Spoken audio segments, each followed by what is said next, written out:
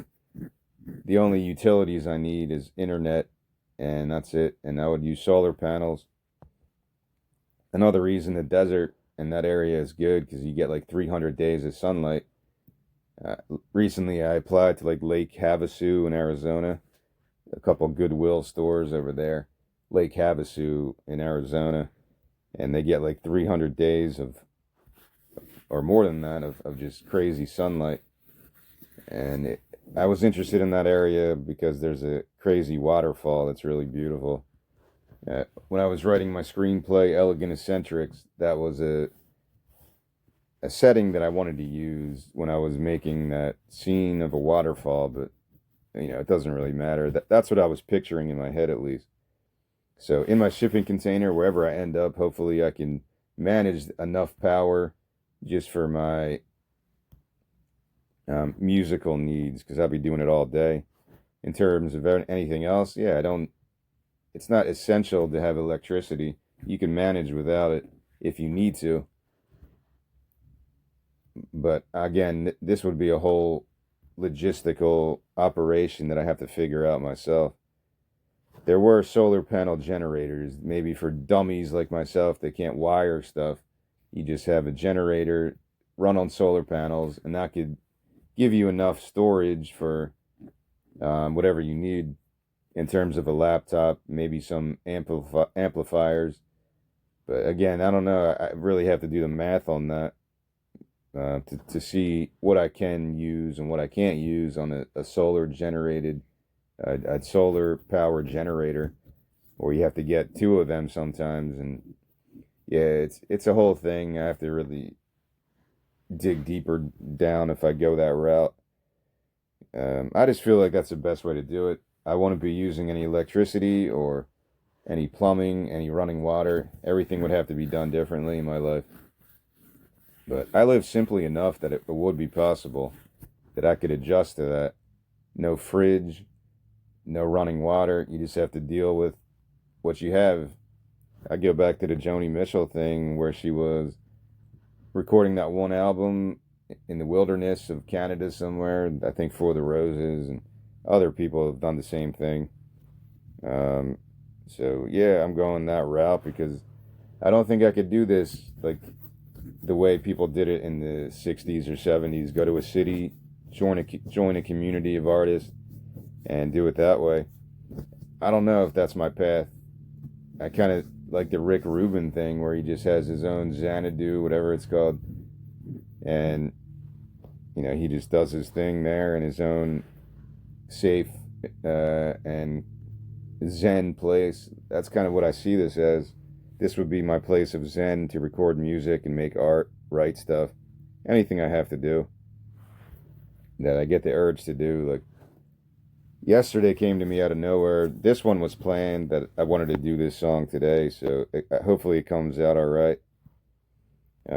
Why did I write an album tribute Velvet when I'm not even a huge Velvet Underground fan? Because I appreciate their they're like a new musical frontier that other people were able to follow. I don't know if Swans were influenced by them, but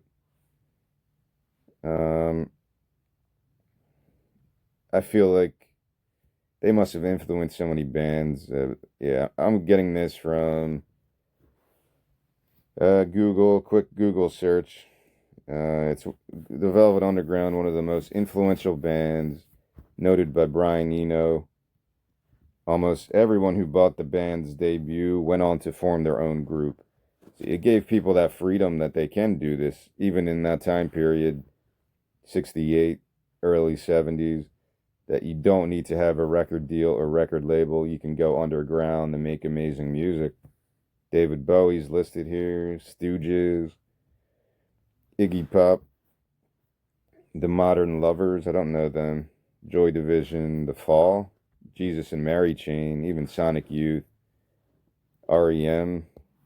So yeah, I'm sure so many bands I remember in high school somebody talking about the Velvet Underground, and I didn't even know what they were. So it wasn't something in my youth that I ever listened to.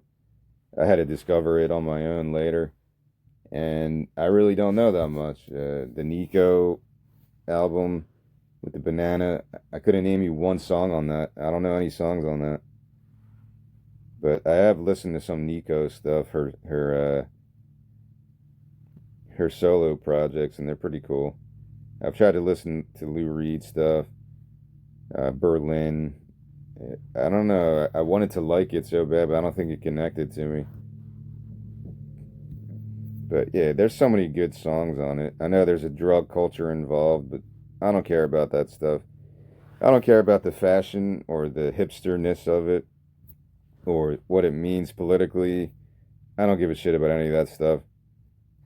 I just care about the music, and if it hits me, and the Velvet Underground does hit me if I listen to it.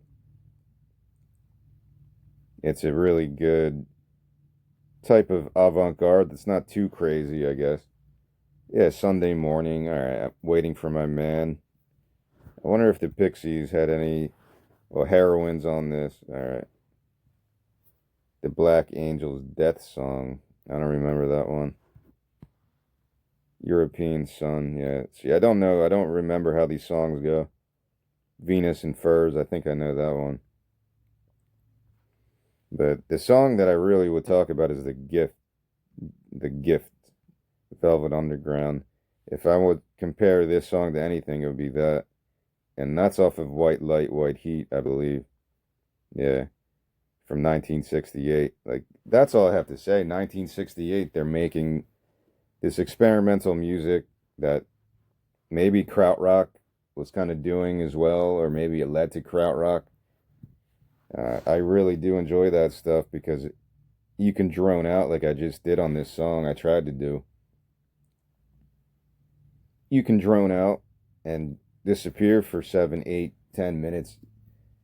Amandu, Popol Vuh, Ashra, what's his name? Gotchli? I forget. I want to give that guy credit too. I think he was in that band. And he has this album of krautrock with like a chessboard on it, if you know what I'm talking about. He was like a guitarist and composer. Let me see if I can find this. Yeah. Manuel Gottsching. Gottsching. Passed away in 2022 from Berlin, Germany. He's got an album from 1984 called E2E4. The album cover is a chessboard, and it's a pretty interesting album. I love stuff like that. I got into it around 2020, krautrock, basically because of the David Bowie thing. I don't know why David Bowie had the Berlin trilogy that people were always talking about on podcasts when they were ranking his albums. They would say he went to Berlin and he was working with, I forget the producer's name, and maybe Iggy Pop. And Iggy Pop had an album called The Idiot, which I was planning to listen to again, but I didn't get to it yet. I felt like there must be some connection since The Idiot's my favorite book. Maybe that will be an album I connect to, Iggy Pop, The Idiot. So there's so much potential for avant-garde where you don't have to follow these radio friendly rules to make it successful. Because you'll still hear Velvet Underground on the radio, Walk on the Wild Side, right? Is that just Lou Reed, Walk on the Wild Side? But you'll hear from time to time. I don't think you'll ever hear Heroin on the radio unless you're listening to XM satellite or satellite radio or just some podcasts maybe. I seriously haven't listened to FM radio for a while. When I didn't have my phone for a couple months, I didn't have a phone. I was listening to WRTI in Philadelphia and 88.5 XBN and some sports talk. So it's not like a dying industry. I don't think it will ever go away. FM radio and whatever the hell is AM radio. If people still listen to that, I don't know. but I don't know if it'll ever die. Like, the newspaper industry didn't die, it just kind of got put in its place because of digital technology, I guess. What was I going to look up? The Idiot? The Idiot by Iggy Pop. I don't know if there's any Dostoevsky connection, but that is one of my favorite books. It really is. I couldn't talk about it because it's just too. The reason I liked it is because it was like such a hard book to get through. All right, so The Idiot by Iggy Pop, pretty weird album cover, was in 1977, March 18th. Produced by David Bowie at some place in France. It's pretty cool. So it's right after the Stooges broke up, I guess. And David Bowie and Iggy Pop both were just crazy drug addicts making crazy music. So I would probably like this. All right, Sister Midnight. I think I've heard that. China Girl. Maybe I heard that one. I feel like that's the David Bowie one I've heard. So I'll have to think about this. Yeah, there you go. Okay. That's pretty cool. Bowie and Iggy Pop arrived at this place in France to record the album. Bowie bonded with the studio's new owner, Laurent Thibault, the former bassist of Magma. Alright, that's really cool. I love Magma. So, I guess they all collaborated on this. I really enjoyed this type of experimental music. Visconti, that's his name, yeah. I think that was the maybe producer or post-production. Given the almost demo quality of the tapes, this is coming from Wikipedia, the post-production work was in Visconti's words, more of a salvage job than a creative mixing. More of a salvage job than a creative mixing. Just trying to find things that were good, I guess. This is according to Iggy Pop. The Idiot was my album of freedom. I'm not saying that it's a great album or some fantastic work of art, but I love it, and it means a lot to me. That's cool. Yeah, I feel like Iggy Pop has that tone that he's like the most non-pretentious person ever. So I did go through his catalog before, and there's really good stuff. There's some stuff I didn't love, but I'll have to listen to this one again. I feel like this album is calling to me. Like, I need to listen to this album. Susie Sue described the Idiot as a reaffirmation that our suspicions were true. The man was a genius, and what a voice. The sound and production is so direct and uncompromised. So a lot of other bands cited this album.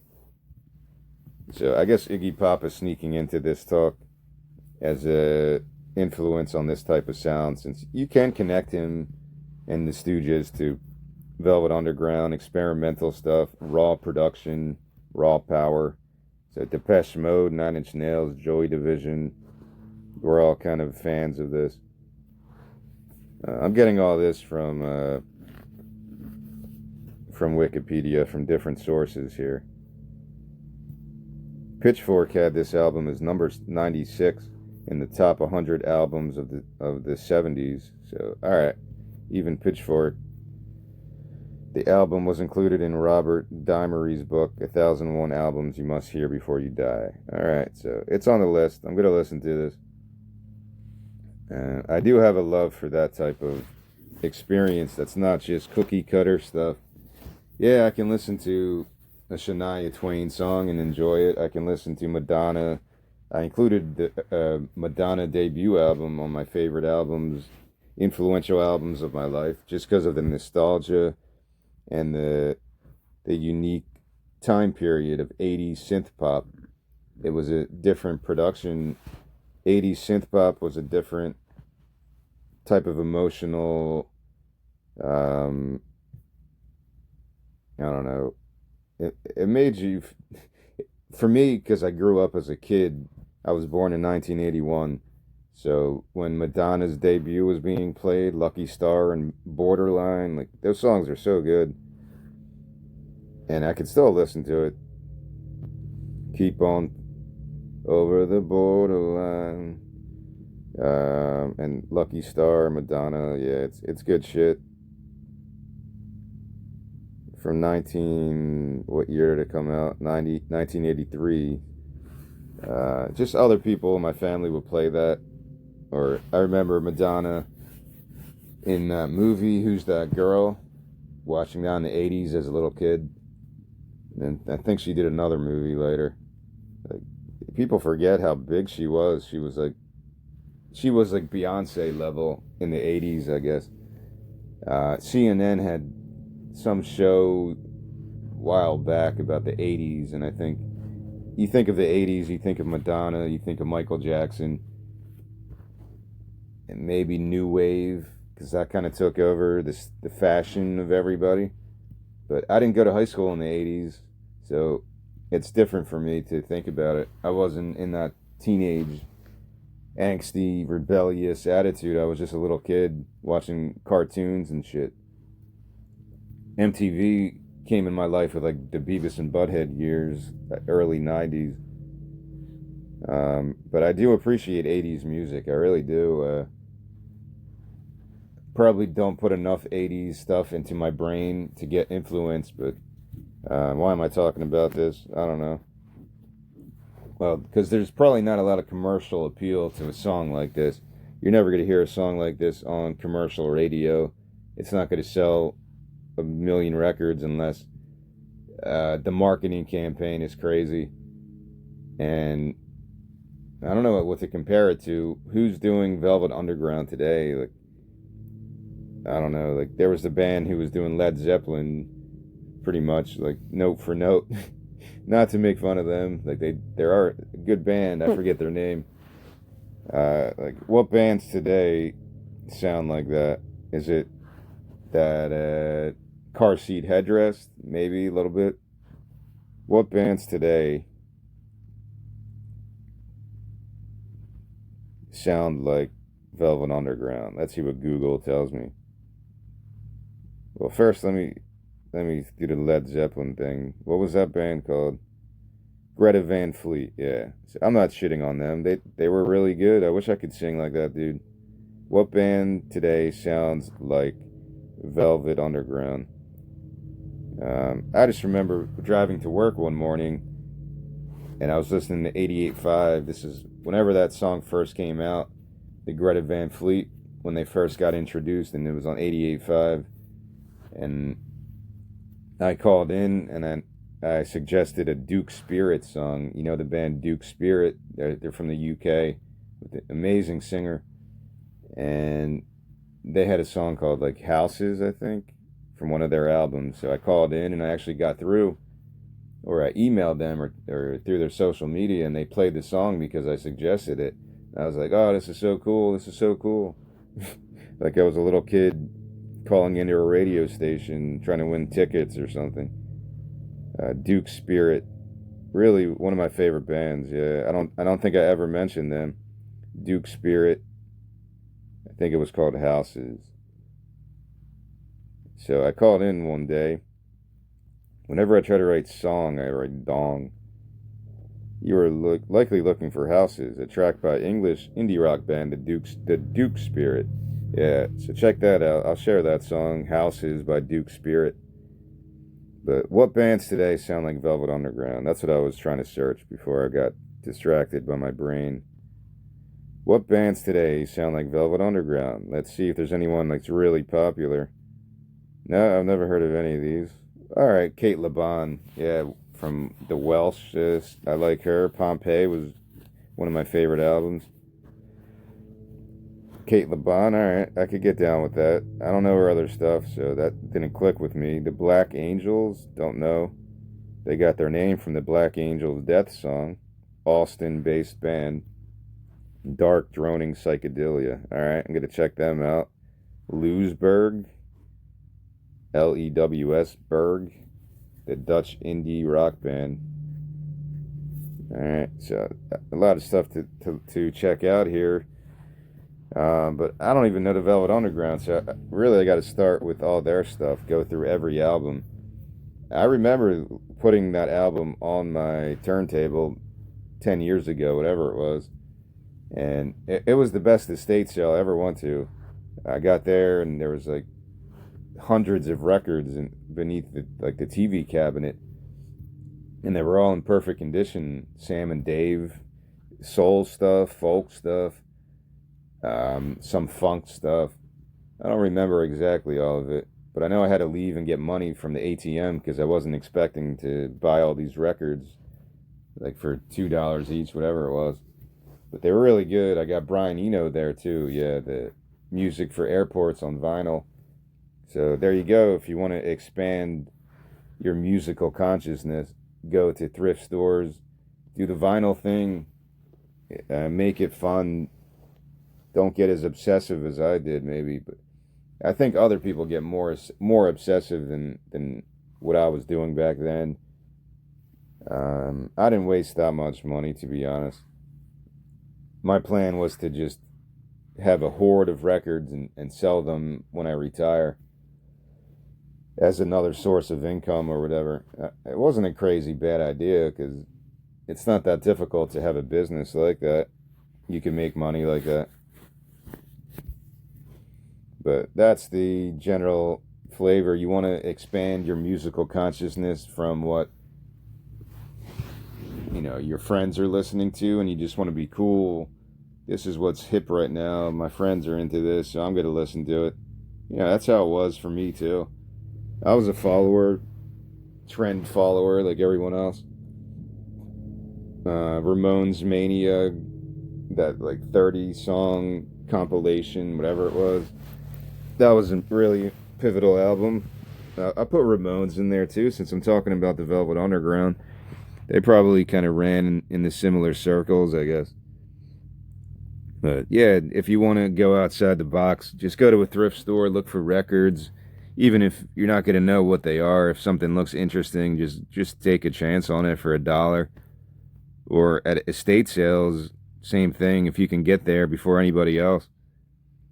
The problem is with some of those estate sales, like Max Sold, if they show pictures of records, then everyone who wants records is going to go there. But if you happen to go to an estate sale, you go into someone's garage and then you find this big pile of records that nobody even knew was in there, or nobody knew people would want to buy these things. That's the coolest experience. Like, you're finding treasure like that. So I would probably do it again at some point, but not as manic as I did when I was collecting vinyl 10 years ago. All right, I'm going to end this now. I'm at about 40 minutes, so I don't want to talk for 2 hours because I don't have anything else planned. And I just want to listen to how this sounds too. So I'm going to end this with I'm going to end this with the lyrics to The Gift. See if I can read that whole thing, because that's what I would say led me to this song. I think I mentioned that when I first shared this in October. I mentioned the song The Gift by the Velvet Underground from 1968, White Light, White Heat. I don't know if I can read this whole thing, man. It's just longer than my own thing. Maybe I'll pick something else. This is just too long, man. If you want to listen to it, just go listen to it. You're much better off listening to the Velvet Underground, The Gift, than hearing me recite the lyrics.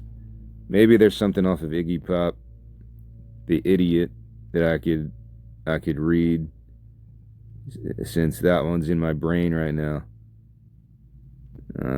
If I can find something that kind of relates to what I'm talking about, or just make something up. Let's see, Sister Midnight, is that anything? Alright, let's go through this one, because it's kind of repetitive at times. I'm sure if I listened to this song, I would be like, yeah, I'm definitely down with the style, the avant-garde appeal, the poetry. I could also pick a Patti Smith song right now, but I might have done that already. I think I did Because the Night. All right, so this is Iggy Pop, Sister Midnight, and this is how I'll end this talk today. Have a good day. Thanks for listening. Hopefully this song sounded okay, because I haven't listened to it yet. I'm going with it no matter what, though, because I'm not going to do this again. This is a one-take demo, just to see how my creative brain could just develop layers in 10, 15 minutes from a phone app and then loop it together or put it all together, layer it, and then loop it, and then I could read my poetry over it. I don't want to make music like this. I want to make it sound better. The levels, the mixing. I don't want it to be polished completely, crazy effects and shit. There is a lovable, non-pretentious appeal to raw sounding production, but even sometimes the Stooges sounded so bad, the production sounded just so weird. It takes some time to get used to it, but there you go. You have to work with what you have. Wesley Willis was the main reason I started this yesterday, because the dude's just sitting on the sidewalk making music with his keyboard, and he seemed to be pretty happy about it. I guess it kept him sane. So that was inspiring to me, that in between looking for a job and trying to do this stuff, I can at least make demos like this, and I'm happy with that. All right, so that's the end of that. This is Evolution of a Song number 10, I believe. And it was for, what is the title of that song? The Antichrist experiences multiple identity crises over about a 48-hour time frame. That's the name of this ridiculous song. And maybe I'll link this as well when I share this on Substack. All right, so that's all. Thanks for listening. This is Sister Midnight by Iggy Pop. The lyrics: calling Sister Midnight, you've got me reaching for the moon. Calling Sister Midnight, you've got me playing the fool. Calling Sister Midnight, calling Sister Midnight, can you hear me call? Can you hear me well? Can you hear me at all? Calling Sister Midnight, well, I'm an idiot for you. Calling Sister Midnight, I'm a breakage inside. Calling Sister Midnight, calling Sister Midnight, you know, I had a dream last night. Mother was in my bed, and I made love to her. Father, he gunned for me, hunted me with his 6th gun.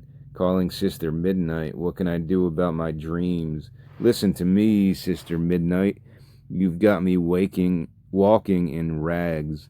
Listen to me, Sister Midnight, you put a beggar in my heart. Hey, where are you, Sister Midnight? Can you hear me call? Can you hear me well? Can you hear me at all? That's a weird song, man. Maybe I don't remember this one. Some weird fucking lyrics, like the Jim Morrison Oedipus complex shit. So, yeah. Alright, let's look that up before I leave. What is the meaning? What is the song meaning of Sister Midnight? Some weird astral plane thing. Co-written by David Bowie. Exploring themes of sexual obsession, psychological isolation, and inner darkness. Yeah, I've been addicted to porn and stuff. I have weird fantasies about shit. Maybe this was a song that connects with some of my past. Bowie and pop collaboration. Dark? What does gonzo mean? Dark and gonzo lyrics. The lyrics describe a man battling his demons and subconscious compulsions. The narrator feels haunted, called by the dark feminine force, often seen as a metaphorical plea for spiritual help or a descent into madness, or both. That's according to Genius, where I got the lyrics from. Alright, that's pretty cool. That was a weird song to pick, but that's interesting. It's the opening track on The Idiot, so I'll listen to that today later when I'm working out. They mentioned the background noises in the song. Yeah, I don't want to get too far into this. Iggy is talking of his disturbing, yeah, Oedipus type nightmares. Yeah, that's pretty fucked up shit, man. Tonight is no exception. Yes, I have to read more about this album. Yeah, that's pretty disturbing stuff. Maybe that was the wrong song to pick off the cuff, but whatever.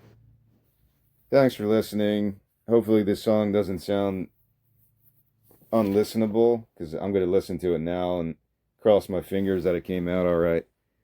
Might do this again tomorrow, so stay tuned for more of these evolution of a song. Well, I call them shorter because I usually talk for 2 or 3 hours. This one's more just a 40 to 50 minute talk to show with limited resources you can still compose things. With just my phone, I can at least get a song demo out there and speak over some ambient soundscapes, and that's what I'm going for with an album like this. But not as mellow and peaceful because I wanted to make it more like Velvet Underground and Swans. So yeah, thanks to those bands, thanks to the ability to be exposed to music like that. Not everyone can get those opportunities to just, well, I would love to see those bands live, Swans and band Sonic Youth. I wish I was around to see them in the 90s, Sonic Youth and stuff like that. But, maybe one day I'll get to see, or whatever. It's good enough for me just to watch it on YouTube if I can find a concert, really. But, yeah, that's something I don't talk about. I haven't seen a live show in probably 10 years. The Joy Formidable, I think, was my last show in Philly that I went to see at Boot and Saddle in like 2017 or 18. So that would be a cool experience to see live music again. But that's all. Thanks for listening. I hope this came out all right because I'm gonna like freak out if it sounds really stupid. But that's the flow. You got to go with the flow, and that's all I'm trying to do right now.